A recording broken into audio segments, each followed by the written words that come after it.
देखो, क्वेश्चन में मतलब अब हम जो क्वेश्चंस करेंगे वो ऐसे टॉपिक के हैं जहां पर क्या लिखा हुआ है, when appropriations are more than available profit, when appropriations are more than available profit. अब भैया मेरे को तो यही नहीं पता ना कि एप्रोप्रिएशंस क्या होते हैं और आप बोल रहे हो एप्रोप्रिएशंस आर मोर देन। तो पहले समझो कि जो एक्सपेंसेस होते हैं, जो क्या होते हैं, एक्सपेंसेस वो दो तरीके के होते हैं।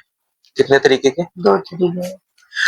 पहले को हमने बोल दिया चार्ज और दूसरे का नाम हमने रख दिया एप्रोप्रिएशंस। पहले क्या हो गए?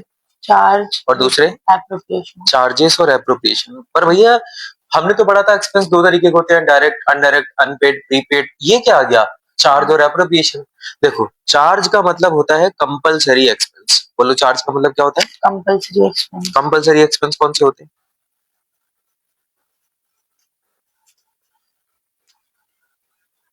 जैसे पार्ट एम्प्लॉय की सैलरी, एम्प्लॉय का कमीशन, इंटरेस्ट ऑन लोन, ये सब कंपलसरी एक्सपेंस है। ये सब ये वेट नहीं करेंगे कि आपको प्रॉफिट हो रहा है कि नहीं हो रहा है। अगर आपने एम्प्लॉय से काम करवा लिया तो आपको सैलरी देनी पड़ेगी, वो चार्ज है, वो कंपलसरी है। तो अप्रोप्रिएशंस क्या होते हैं? अप्रोप्रिएशंस होते हैं ऑप्शनल एक्सपेंस। कौन से एक्सपेंस होते हैं? Optional expense. ऑप्शनल एक्सपेंस कौन से होते हैं?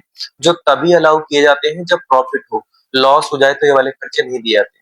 लॉस हो जाए तो ये वाले खर्चे नहीं देते। बताओ, एक्सपेंसेस कितने तरीके के? दो।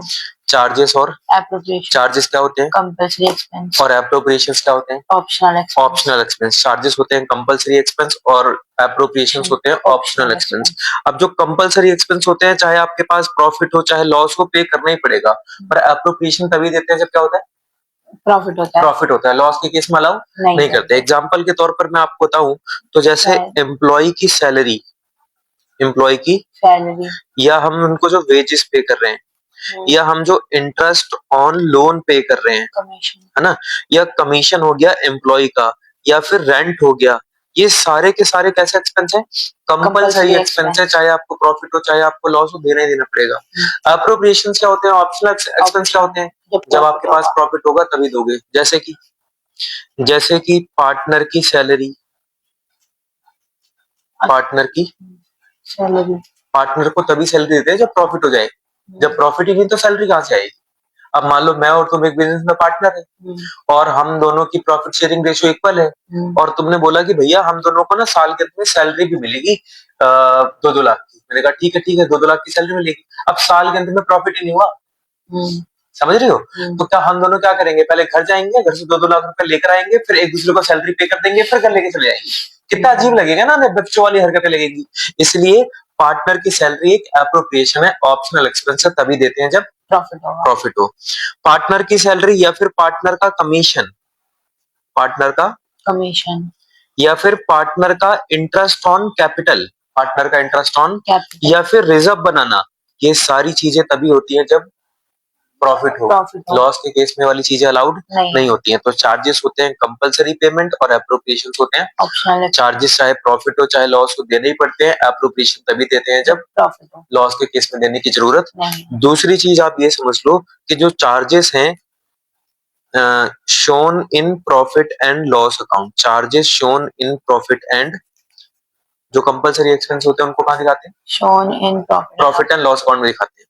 लेकिन जो एप्रोप्रिएशंस होते हैं उनको दिखाते हैं प्रॉफिट एंड लॉस एप्रोप्रिएशन में, shown in profit and loss appropriation account. बोलो क्या? Shown in profit and loss appropriation account. तो आपको चार्जेस और एप्रोप्रिएशन में डिफरेंस समझ में आ गया? हाँ। बताओ कौन से कंपलसरी एक्सपेंस है? चार्जेस। और कौन से ऑप्शनल एक्सपेंस है? एप्रोप्रिएशन। कौन से खर्चे चाहे प्रॉफिट हो चाहे लॉस हो देने ही पड़ेंगे? चार्जेस। और कौन से सिर्फ प्रॉफिट में देंगे? एप्रोप्रिएशन। एप्रोप्रिएशन। और कौन से प्रॉफिट एंड लॉस अकाउंट में दिखाते हैं? चार्जेस। और कौन से एप्रोप्रिएशन अकाउंट में दिखाते हैं? एप्रोप्रिएशन। एप्रोप्रिएशन। एक चीज और ध्यान रखना कि एप्रोप्रिएशन कई बार ऐसा होता है ना, जहां तक प्रॉफिट होता है वहीं तक अलाउ करते हैं, जहां तक प्रॉफिट होता है वहीं तक अलाउड। पर ये मैंने क्या बोला आपको समझ नहीं आया? आप एक काम करो, पहले इसको नोट कर लो फिर आगे। चलो, तो ये वाला टॉपिक हमने पढ़ लिया। अब इसके क्वेश्चन समझते हैं, जरा एक दो क्वेश्चन समझते हैं। देखो, जैसे एक्स और वाई एक बिजनेस में पार्टनर है और इनकी जो प्रॉफिट शेयरिंग रेशियो है वो 3:2 की है। कितने की है?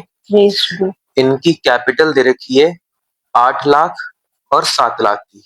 8 लाख और 7 लाख की।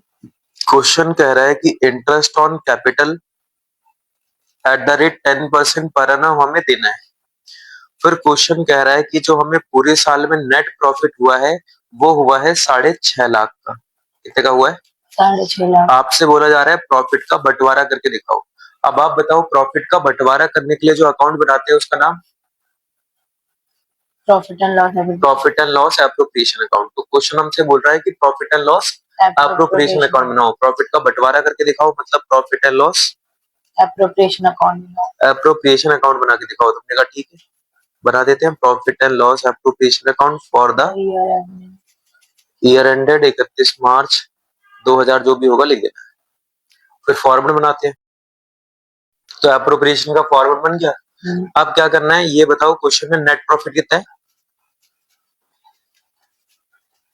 भूल गई? 6,50,000। 6,50,000। इंटरेस्ट ऑन ड्रॉइंग है नहीं, डेबिट साइड में जाओ, लिखो टू इंटरेस्ट ऑन कैपिटल। क्या लिखना है? Interest on capital. कितनी कितनी? 8 लाख और 7 लाख। हाँ, एक्स और वाई की 8 लाख और 7 लाख लिखो। तो 8 लाख मतलब 80,000 रुपए 10%। 10% और 7 लाख का 70,000 रुपए आ गया। दोनों को मिला के 1,50,000। और कोई तीसरा खर्चा है नहीं। Interest on sorry net profit है 6,50,000, उसमें से 1.5 लाख माइनस कर दो तो फिर प्रॉफिट बचा कितना? 4 लाख। बदतमीज। 6.5 लाख में से 1.5 लाख गए तो कितना बचा? 5 लाख। 5 लाख। तो यहाँ पे लिख दो टू प्रॉफिट ट्रांसफर्ड।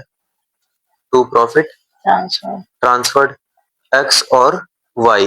एक्स और वाई। चलो 5 लाख को जरा रेशियो में बांटो, बताओ कितना कितना आएगा? 3:2 का रेशियो है ना। 5 लाख 3 लाख और 2 लाख कितना कितना आ जाएगा? 3 लाख और 2 लाख। डन। प्रॉफिट बढ़ गया। तो इसमें तो कोई दिक्कत ही नहीं हुई भैया। ये इसमें एप्रोप्रिएशन वाली क्या बातचीत हुई? पहले आप इस क्वेश्चन को समझो, इसको जरा खुद से करो, फिर मैं आपको अगला क्वेश्चन समझाता हूँ, है ना? करो। देखो पिछला वाला हमने जो क्वेश्चन किया उसमें एक्स एंड वाई पार्टनर थे, रेशियो 3:2 थी और कैपिटल 8 लाख 7 लाख की थी। इंटरेस्ट ऑन कैपिटल 10% था और वहां का नेट प्रॉफिट 6.5 लाख था। यहाँ पर मैंने लिखा कि हमारा जो नेट प्रॉफिट है वो मान लो है कितना मान ले 60,000 का। नेट प्रॉफिट कितना है? 60,000। 60,000 का। तो तुम्हें पता है 80,000 का 10% निकालोगे तो 8 लाख का 10% निकालोगे तो कितना जाएगा? 80,000। और इसका निकालोगे तो 70,000 और दोनों मिला के हो रहा है 1.5 लाख। मतलब एप्रोप्रिएशन ज्यादा है, एक्सपेंस ज्यादा है और प्रॉफिट कम है। एप्रोप्रिएशन ज्यादा और प्रॉफिट कम है। तो भैया अगर एप्रोप्रिएशन ज्यादा हो और प्रॉफिट कम हो तो क्या होगा? तो फिर वही प्रॉफिट एंड लॉस एप्रोप्रिएशन ही बनना है। बनाओ profit and loss appropriation. Credit side में जाओ, लिखो नेट प्रॉफिट। बताओ कितना नेट प्रॉफिट है? 60,000। डेबिट साइड में जाके लिखो टू इंटरेस्ट ऑन कैपिटल, है ना, एक्स और वाई का। तो अगर मैं एक्स का इंटरेस्ट लिखूंगा तो 80,000 आएगा और वाई का लिखूंगा तो 70,000, जो कि ज्यादा हो रहा है। तो आपको पता है लॉस के केस में अप्रोप्रिएशंस नहीं देते हैं, लेकिन अगर आपने यहाँ पर पूरे पूरे अप्रोप्रिएशंस दे दिए तो लॉस लॉस होना तय है, गारंटीड है। तो अगर ऐसी सिचुएशन आ जाए कि आपका जो प्रॉफिट है, आपका जो क्या है प्रॉफिट, वो ज्यादा हो जाए, सॉरी कम हो जाए, प्रॉफिट कम हो जाए और एप्रोप्रिएशन ज्यादा हो जाए, तो फिर एप्रोप्रिएशन की रेशियो बना लेना। क्या बना लेना? रेशियो ऑफ एप्रोप्रिएशन, यानी कि ratio of interest on capital 80,000 और 70,000, इन दोनों की क्या बना लेना? रेशियो। इन दोनों की क्या बना लेना? रेशियो। क्या रेशियो आ गई? 8:7। अब जो प्रॉफिट है ना 60,000 का, उसको इसी रेशियो में बांट दो 8:7 में। समझ गई? हाँ। तो आपको एक्स के इंटरेस्ट ऑन कैपिटल का पता लग जाएगा और वाई के इंटरेस्ट ऑन कैपिटल का पता लग जाएगा, है ना? जरा बताओ 60,000 में एक्स का शेयर कितना आएगा? 8/15। और 60,000 में वाई का इंटू में 7/15। तो अगर मैं 15 से डिवाइड करूंगा तो 4,000 आएगा। 4 अट्ठे 32। 32,000। अगर मैं 15 से डिवाइड करूंगा तो 4,000 आएगा। 4 सत्ते 28,000। तो ऊपर जाओ, एक्स के सामने 80 और 70 लिखने की जरूरत नहीं है। कितना लिखने की जरूरत है? 32,000 और 28,000। 28,000। 32,000 और 28,000 दोनों प्लस करो कितना आ गया? 60,000। 60,000। दोनों प्लस करके कितना आ गया? 60,000। 60,000। क्लियर होगी बात? अब 60,000 इधर भी लिख दो और 60,000 इधर भी लिख दो। डन। ये हमारा क्या बन गया? Profit and loss appropriation account. ये ऐसा कब करते हैं? जब प्रॉफिट कम हो। जब प्रॉफिट क्या हो? कम। डन। वो तो हमें पहले ही क्वेश्चन देख के एनालाइज करना पड़ेगा ना। हाँ हाँ, कि प्रॉफिट कम है कि नहीं है। ठीक है, इसको करो। फिर मैं क्वेश्चन तुमको दे रहा हूँ, वो मुझे करके दिखाना। एक बारी ये वाला क्वेश्चन देखो। कितने पार्टनर है?